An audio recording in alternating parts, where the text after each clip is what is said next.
ಎಲ್ಲ ವೀಕ್ಷಕರಿಗೆ ನಮಸ್ಕಾರ. ಕರ್ನಾಟಕ ಅಂಚೆ ಇಲಾಖೆಯಲ್ಲಿ ಹೊಸ ನೇಮಕಾತಿಯನ್ನು ಮಾಡಲಾಗಿದೆ. ಇಲ್ಲಿ ಒಟ್ಟು 27 ಹುದ್ದೆಗಳಿವೆ.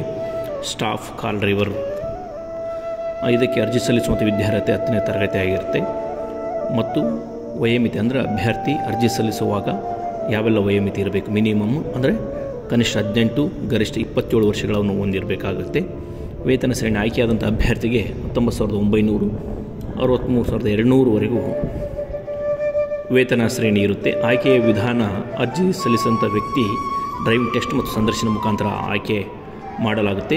ಇಲ್ಲಿ ಅರ್ಜಿಯನ್ನು ಆಫ್ಲೈನ್ ಮುಖಾಂತರ ಸಲ್ಲಿಸಬೇಕಾಗುತ್ತೆ, ಆನ್ಲೈನಲ್ಲ. ಅರ್ಜಿಯನ್ನು ಡೌನ್ಲೋಡ್ ಮಾಡಿ ಇಲ್ಲಿ ಕೊಟ್ಟಿರುವಂಥ ವಿಳಾಸಕ್ಕೆ ನೀವು ಅರ್ಜಿಯನ್ನು ಸಲ್ಲಿಸಬೇಕಾಗುತ್ತೆ. ಕೊನೆಯ ದಿನಾಂಕ ಮತ್ತು ಪ್ರಾರಂಭದ ದಿನಾಂಕ ಎರಡನ್ನೂ ಕೂಡ ನಾವು ಹಂಚಿಕೊಂಡಿದ್ದೇವೆ.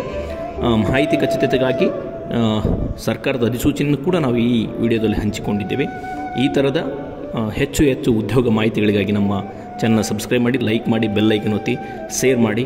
ಮತ್ತೆ ಇದೇ ಥರದ ವಿಡಿಯೋ ಸಿಗೋಣ.